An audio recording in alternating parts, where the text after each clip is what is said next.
Alright everyone, this is Ash. Welcome back to The King's Speech. So we're getting around to the rest of the Shonen Jump stuff I have not covered during my little mini hiatus here. So I got around to all the Gokuraku Guy Spy Family chapters. So today we're getting around to Kaiju and a chunk of the Akane Banashi chapters that have piled up while I've been away. So there's going to be a lot of good content coming your way, so if you haven't already, please do like, comment, subscribe, all that good stuff. But without further ado, let's get into it. With Kaiju number 8, so I'm just pulling up on my tablet as well. Chapter 124 by Naoya Matsumoto, with translation by David Evelyn and lettering by Phil Christie. So we have a little flashback with Narumi and Scarred Baldy. With Narumi going, she's compatible with 4 types of numbers weapons. Man, well, I guess we'll talk about that at the end. It's like, yes, in addition to showing class 5 aptitude with number 4, the weapon that was worn by her mother, Captain Hikaru Shinomiya, she's also showing class 4 aptitude with number 1, number 2, and number 7. It's like, this is unprecedented, isn't it? Like, oh, you don't say. It's like, yes, we've never heard of a case like this.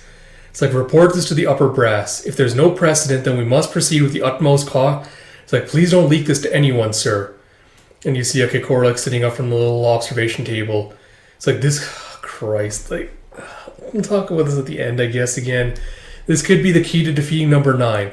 I want to eliminate any chance of our people being assimilated and this intel being leaked. Please teach me, Captain Narumi. Teach me how to use number 1. And you see Kaf going, Kikoru! And Hoshino is like, Shinomiya can use numbers weapon 1? The 3rd Division was never briefed on that intel. He's like, you taught Kafka Hibino modified combat techniques in secret too, right? This is my ace in the hole to get the jump on number 9. You have Retina 0001 is the embodiment of number 1's countless eyes. It shares everything in its field of vision with the wearer.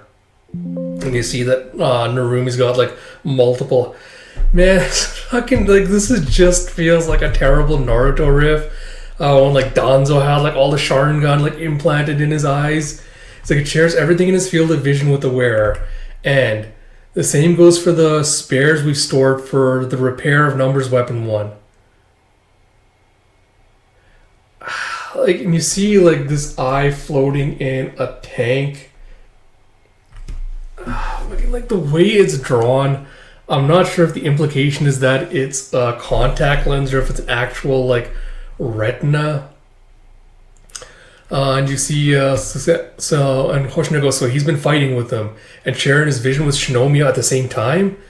He's like, I swear, you're taking liberties that are hard to defend. It's like, this is our last resort. I'll take full responsibility. Go finish what you started that day, Kikoru Shinomiya. And you see her just looking up at the Mairiki Kaiju and goes, well, you've changed up your look. And she's like, Daddy is still inside of it. She goes, Kafka Hibino, I'm going to send your fist all the way to his core. Make sure you shatter it. And a flashback from Kafka just like squatting outside the office with, I'm sure Daddy is still trapped inside of that thing. I will mourn him when the Defense Force neutralizes that creature once and for all. And he's just like, yeah, leave it to me. Let's free Director General Shinomiya. He's like, right. And you see just like the whale of spirits like flooding around him. He's like, okay, here we go. The number 9 and Mairiki period Daikaiju neutralization operation begins now. And you see him just launching himself with a doof as he heads towards it. And you see as it fires like the little magic chant shot at it again. And you see a Kikoro just like firing blasts at its face to kind of blind it. She's like, I won't let you fire a shot. I've got to dodge. I need to destroy the origin point of his attacks and locate his core. And you see, I assume the tail just kind of like shattering through the buildings nearby her. And you have Okanogi, I have a favor to ask. That's Mina talking. And you have a boom as Kikoro just like dashes through the dust cloud. And she goes, back then, all I could do was watch. I dragged everyone down and let him get away. But this time, I swear I'll get you out of there. Just hold tight, Daddy, as she's like launching herself above number 9. I guess short chapter, not much more to say.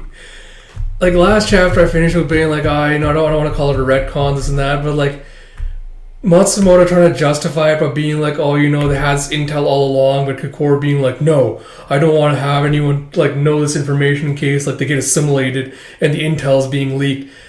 trying to come up with a justification doesn't really make the retcon any better. To have like the surprise thing, like, oh my god, Kikoro is compatible with 4 different numbers weapons. Like, oh, she's such a prodigy. Like, it's just not really particularly interesting or compelling storytelling.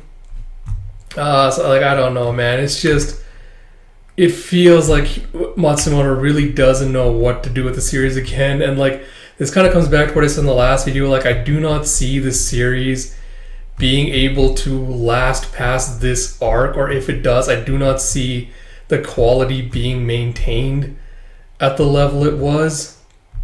So I guess I'll have to see how the rest of this plays out. But again, like, giving me thoughts about like the Danzo fight from Naruto isn't also like a great look. Like, it just really does not help the series stand on kind of like its own merits. So yeah, I don't know. We'll see how the rest of this battle goes out, but that's a little bit of a disappointing little plot twist that we've gotten with this. Apart from that, like I said, I just really want this battle to end. Like, it's just feels like it's been dragged out for so long, and it's just like, alright, I have no emotional attachment to the characters or the fights or stuff anymore. I'm kind of just like along for the ride at this point. So we'll see if it sticks to landing or not, but I'm not getting my hopes up too high. Especially if it turns out that they will be actually able to rescue Isao, and it turns out like, he didn't actually die in the match to rescue him, and like, because I think that would also kind of dull the impact of the loss as well, but we'll kind of talk about that one if and when it gets to there. So with all that said, I hope you all did enjoy this video. If you did, please do like, comment, subscribe, all that good stuff. Like I mentioned, we'll be getting caught up with Shonen Jumps. There's a lot of good stuff coming your way. So until next time, this is Ash. I'll talk to you all later.